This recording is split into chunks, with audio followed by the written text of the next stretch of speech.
So David's hiding in the cave with his men. Remember, he had about 600 men. We don't know that they were all in the same cave, but the caves were really, really big. Saul entered the cave to answer nature's call. And the men with David saw this as an opportunity from God for David to kill Saul. Again, David had been promised king. Saul was currently king, so the only one that stood in the way of David fulfilling God's promise was Saul's life. And so David had to decide, he had to make a decision. Would he take matters into his own hand and grab the throne, or would he wait on the Lord? And David, as he's in here, and we'll see this, feels the tension, and he feels the tension from his men as well. And in the midst of all of this, and all of the difficulty of all the struggle that he's going through, he finds his refuge in God. This psalm is a journey of circumstances and his spiritual understanding. So we see what's going on here is David is going through this stuff physically, and as he's going through this, he learns and understands spiritually what's going on. And one of the things I appreciate as we go through the Psalms is David's honesty. Right? David didn't pretend that everything was okay. He didn't act like his experiences were no big deal. Right? Sometimes as Christians, we can try to flower things up and make them sound better. But David was honest with God. And honesty is so important. It's one of the things when I do funerals, I try to convey to people is be honest with God how you're feeling. Tell him. Talk to him. Open up to him what you're going through. He already knows what you're feeling. He knows what you think. And as you do this, you open up your heart to him. See, too often Christians feel like we can't be honest. Or we feel like if we're feeling certain ways, if we're struggling, then it means we're not trusting. We think that knowing God is sovereign means we can't admit to suffering. It means that we can't admit that we're struggling with different things. I know when I've done Christian funerals in the past, one of the things that I feel like I need to do regularly is give loved ones permission to mourn. I mean, so often I've heard things like, well, I know that I should be happy that they've died because they're with Jesus. I mean, there is a sense that we grieve, but we don't grieve as those who have no hope. We grieve as those with hope, but they're still grieving. It's good and right to grieve. I mean, Jesus did it. Right at the grave of Lazarus, Jesus wept. And the word weep isn't just cry, it's an uncontrollable sob. Jesus wept uncontrollably. He grieved. He mourned. And we do because situations are difficult and they're hard. We mourn because we know that these difficulties are a result of sin. And we live in a broken world. Difficulties are a reminder of sin and its consequences. But for the Christian, even in suffering and difficulties, we can have confidence that we will persevere. And persevere doesn't mean that it'll end the way that we want it to, but it means that we will persevere through into eternity. We have confidence that God will win because he has already won. Right? He has already won. We know the end of the story, and that gives us the ability to grieve and mourn with confidence. I enjoy World War II and Civil War documentaries and movies. It's one of my, I think as you become an older man, it's something that is required, and I have gotten into that. You know, what's interesting is I know that the South, or that Germany and Japan ultimately surrender, and the good is victorious over evil. Right? I don't have to be on the edge of my seat. Like when I see the Allied forces lose a battle, I don't have to sit there and wonder, well, how's this going to end? What's going to happen? Is the good side going to win? No, I know how it ends. And I can mourn the loss of life. I can mourn, it's sad, it's hard, it's all of those emotions, and yet you know the end of the story. There is zero tension. I don't feel the angst. People who lived through it, they felt the angst, right? Because they didn't know how it was going to end. We know. And that's the life of a Christian. Right? The world gets all in a tizzy about different things. None of us has to. If you are a follower of Jesus, you know how it ends. And that's what gives you hope. That's what allows you to grieve and mourn with hope and not get all worked up about things because the end is decided. This is just a small picture, right? The World War II Civil War is just a very small picture of what it means to know that God won. We don't have to be on the edge of our seats, right? Life is not a nail biter. The moment Jesus walked out of the grave, he won the ultimate victory over sin, death, and the devil. And all of that is important to remember as we go through the psalm. Because David understood that God would be victorious. Right? David had Israel's history. He had the time with Egypt and through the judges and his time with the Philistines and all of those things. He could look back at what God has done. But he also knew God's future promises. We have a whole lot more to look back on than David did. We have the cross. We have the empty tomb. And so David knew that he would survive. He knew that he would become king. He just didn't know how it was going to happen. And so he's honest with God in how he's feeling. And yet he goes from mourning, from grieving to being kind of on the edge of a seat to praising God like that. Why? Because he knew the end of the story. Verse 1, "Be merciful to me, O God. Be merciful to me. For in you my soul takes refuge. In the shadow of your wings I will take refuge till the storms of destruction pass by." We've seen before in Scripture that when things are repeated, it's an emphasis. Be merciful to me, O God. Be merciful to me. This shows the level of anxiety that David was feeling. Right? Again, he doesn't know how he's going to get there. But God, be merciful to me. I'm running for my life. I'm hiding in a cave. God, you have turned my life absolutely upside down. Be merciful to me. He is pleading for God's mercy. He knows that God is his protector.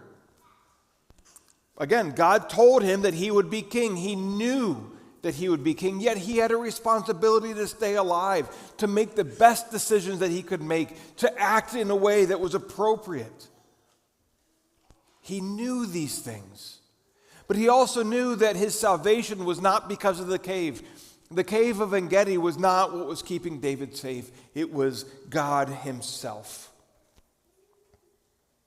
He understood. He was not trusting in himself or in the cave to protect him. He was trusting in God. Hiding in the cave, hoping in God. Right? That's the kind of juxtaposition that David was in.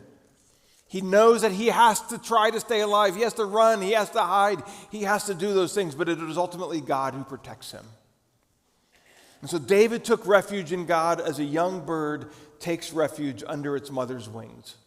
This is a beautiful picture. We think about the storms come, and the little birds are protected by their mother. Right? The mother is on the nest, holding her wings out over her little birds. I don't know what they're called. Her little birds. We've seen this a number of times with David, the storms that he faced and how God protected him. When the storms of destruction came, God had and would continue to protect David. Again, he's not trusting in the cave. We don't trust in the things that we can see, that we can feel, that we can touch. We go to those things, and yet we hope in the Lord. We trust in the Lord. But think about the mother protecting her young. They're safe, and yet the mother is facing all of the elements. The mother is there. She has the wind, she has the rain, she has the snow, she has all of those things are pouring down on her. And yet her young, they are all safe under her wings. She faces the storm. And this is what God does for his people. He faces the storm so we don't have to. And there's no place clearer than the cross of Christ. God became flesh. He took upon himself his own wrath on the cross so that we wouldn't have to. The ultimate picture right there. As young babies are safe in the shadow of their mother's wings, so you and I are safe in the shadow of the cross. There's no safer place to be. As the young bird is protected in the shadow of its mother's wings, you and I, are protected in the shadow of the cross. Because the only thing we ever really have to fear is the wrath of God, and that is poured out upon Jesus. The storms, the true storms, he faced so we don't have to. There is no safer place to be than in God's care. And it's because of who God is that David was able to rest in the shadow of his wings. Right? It's one of the reasons that the doctrine of the sovereignty of God is so important. Because if God is not in control, then we can't rest in him. If God is not in control, then we have nothing to hope in. David understood God's power and his promises, and he was able to rest because God will do all that he said he will do. He had seen God protect him in the past, and he knew that he would protect him in the present and in the future. So in verse 2, David cries out, I cry out to God Most High, to God who fulfills his purpose for me. El Elyon, God Most High. God had purposes for David, and David knew that God would fulfill them. Notice, it's not about what David wanted. It's not about what David dreamt or desired. It's about what God's purpose for his life was. Now, if you're like me, sometimes you can be a little cynical, right? I mean, David was promised to be king. I mean, how hard, like when God says to you, I'm going to do this absolutely amazing thing in your life that will blow everybody's mind. I mean, who doesn't get excited about that? Right? Who doesn't think, oh yeah, this is going to be really good stuff? Right? It seems to be really easy for David to think about this because he was going to be king. We think it's easier to rest in God's purposes when it's something that we think is great. Because it gives us some excitement, something to look forward to. It's much harder to rest, we think, in the mundane. Right? I mean, we do this with testimonies. Right? We share testimonies and we look at the person whose life was a complete wreck. And then, think about Saul, right? Paul, on the road to Damascus, and Jesus appears, and we look at that and say, man, that's amazing. But what about the one who was born in a Christian home and raised up and has believed their whole life? We kind of look at that and say, that's cool, but it's not so amazing. And yet, it's God bringing the dead to life. Like, they're both absolutely incredible.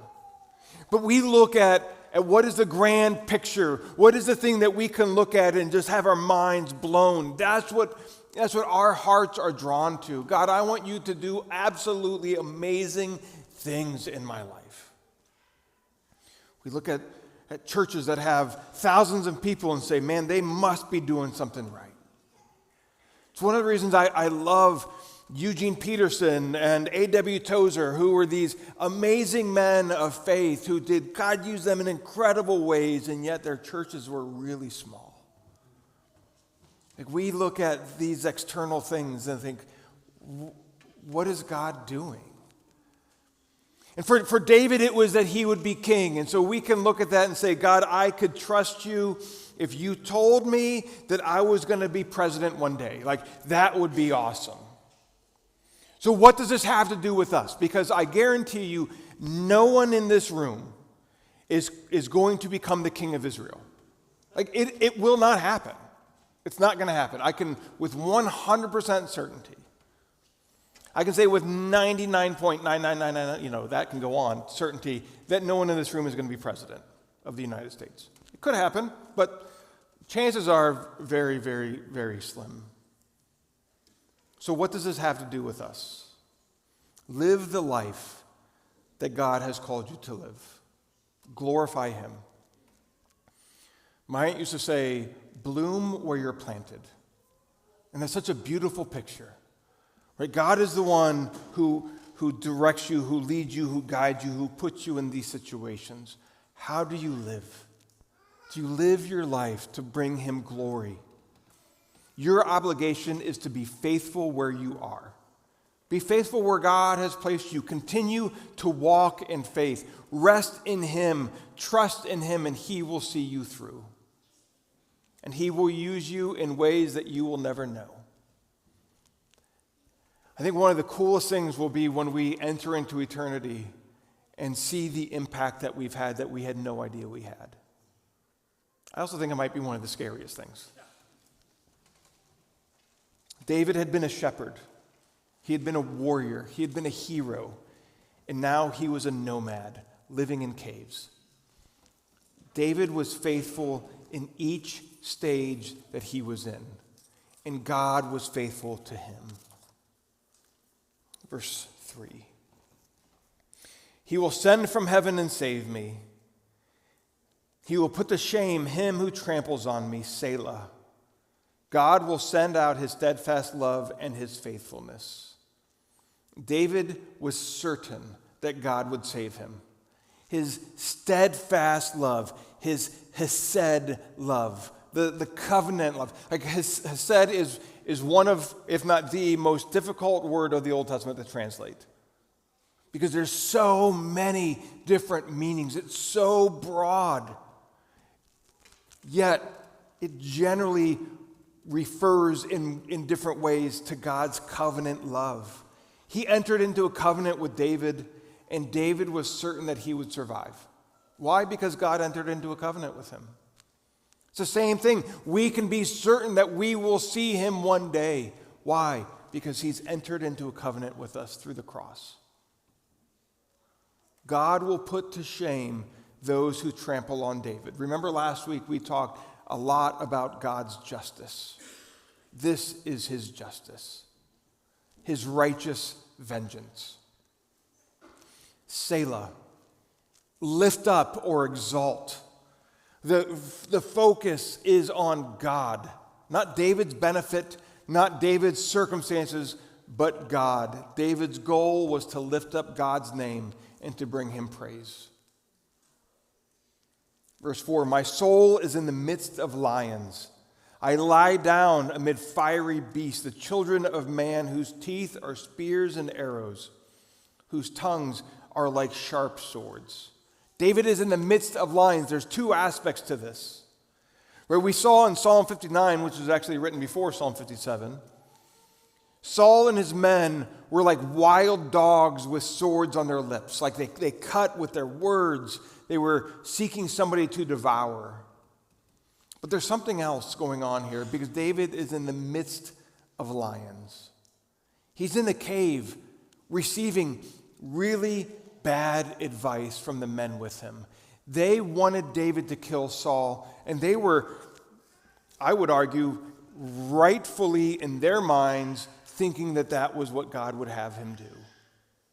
But David is in the midst of these men with him who were trying to persuade him to go against his conscience. Their words were sharp, and they cut. Right? David was running from Saul. These men were running from Saul. And now they have an opportunity to stop their running, to live as a king. And yet, David understood that that was not the time. That was not the way it should happen. These men were opposing David from within, not opposing his leadership, but his decision to not harm Saul. Right? Being a leader is really hard. Right? There are times where you're leading and you have to make a decision that nobody likes, even though it's right. And that's what David was dealing with. They thought that God was giving Saul into David's hand. And David knew better. I mean, last week, we saw the fierce response from David. He threatened them with violence. The turmoil that David faced was real. But rather than wallowing in the tension, David immediately exalted God. Verse 5, "Be exalted, O God, above the heavens. Let your glory be over all of the earth." In the midst of all of this, David is praising God. Right? Isn't that crazy? I mean, in the midst of all of this, he's praising God for who he is and for his faithfulness. David's desire was that God's name would be exalted. David's desire, his first desire was not for himself, but that God would get the glory. I mean, think about this. If he killed Saul, then David is lifted up. He gets the glory or the blame. But if God does it, then David can rest. This may seem odd that David praises in the midst of hard times. But it would have been easy for him to stay in a lament for God's seemingly lack of faithfulness. God, you promised me to be king, and I have been on the run for my life. What are you doing? Where are you? Why aren't you being faithful to what you have said you would do? Praising God in the midst of suffering is not absurd. Praising God in the midst of suffering is the only hope that we have. I love that Emily shared earlier that, there are times where we just need to sing even when we're not feeling it. Why? Because God's worthy. We don't wait to feel good to lift him up. If we can't praise him in the hard times, then we are saying he is not worthy of our praise. If we praise only in the easy and good times, then we're praising our situation and we're not praising him, and that is idolatry. David understood Hebrews 11:1. Now faith is the assurance of things hoped for, the conviction of things not seen. When everything around seems to be crumbling, he is worthy of your praise. When everything is all skittles and rainbows, he is worthy of your praise. The situation doesn't make a difference. He's worthy of your praise in both of those times. Now, verse 6, they set a net for my steps. My soul was bowed down. They dug a pit in my way, but they have fallen into it themselves. Saul had fallen into his own pit. He was seeking David. He wanted to kill David, and now he was the one who very easily could have been killed. He was vulnerable. He put himself in this very tenuous situation. In verse 7 and 8, my heart is steadfast, O God, my heart is steadfast. I will sing and make melody. Awake, my glory. Awake, O harp and lyre. I will awake the dawn. David now focuses on his heart and on the Lord. David will praise publicly. He's going to sing praises of God to God. He's going to make a melody. He's going to sing songs. Do you ever think it's odd that we come, Christians all over the world, they come together on Sunday morning and they sing songs together? Like, in what other context do people do this? I mean, you could say a concert, but it's different. Like, we come together to sing songs to the Lord. No other context do people do this, and yet it's something that God's people have done for thousands and thousands of years. God created music. Music stirs our hearts. It draws our attention to God. Right? I mean, we sing about things that are important to us. Right? I mean, think about it. There's happy birthday. Right? We have a song. Everybody, I think just about around the world knows happy birthday in their own language, but it's still the same tune, right?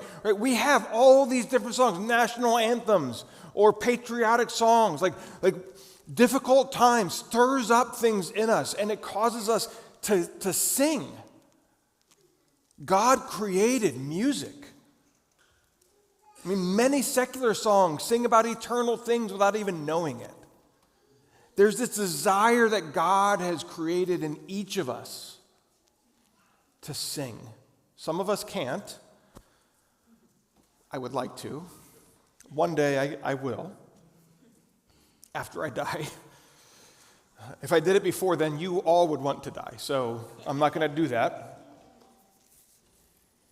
But songs move us in spiritual ways, don't they?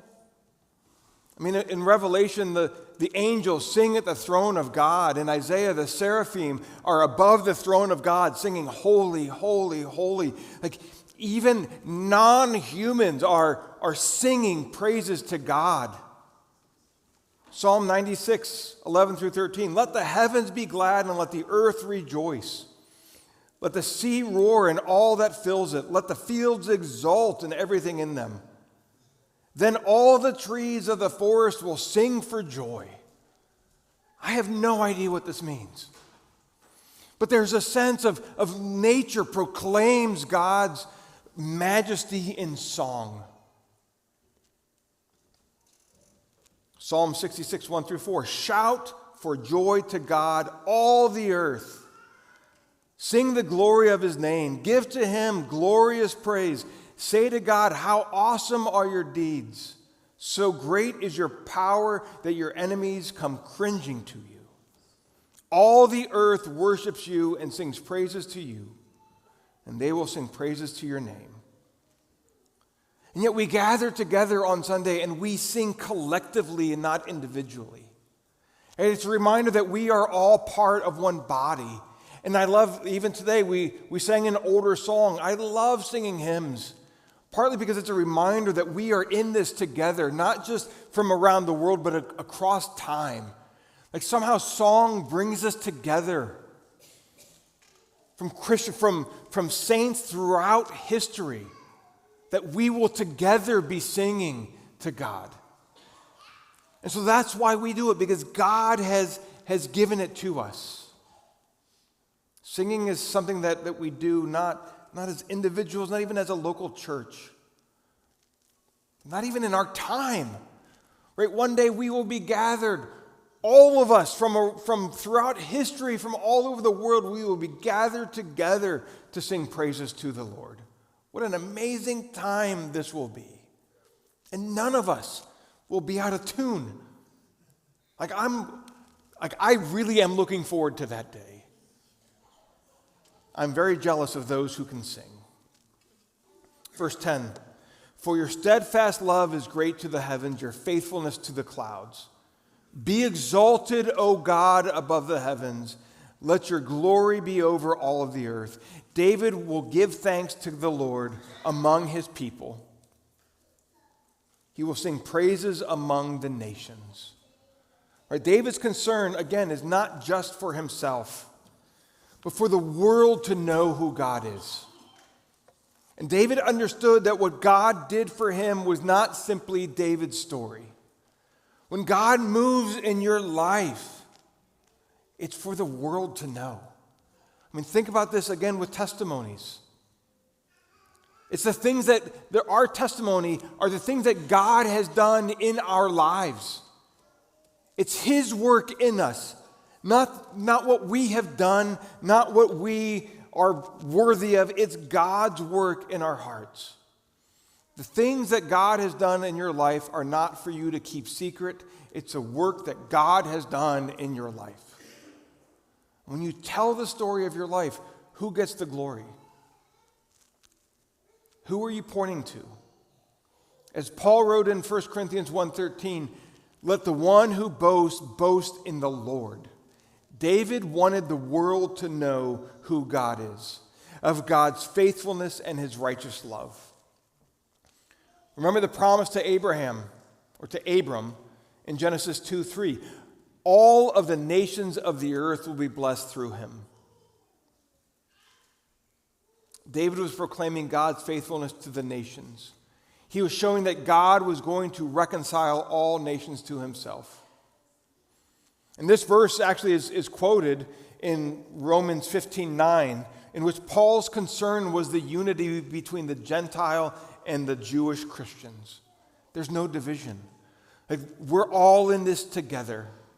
He has united us into one family. God's hesed, his steadfast love, covers the universe. He's great in the heavens and his faithfulness in the clouds. There's no part of all of creation that is not covered with God's greatness and his love and his faithfulness. They are endless. This is the God we serve. This is the God we worship. He is worthy of all of our praise. Be exalted, O God, above the heavens. Let your glory be over all of the earth.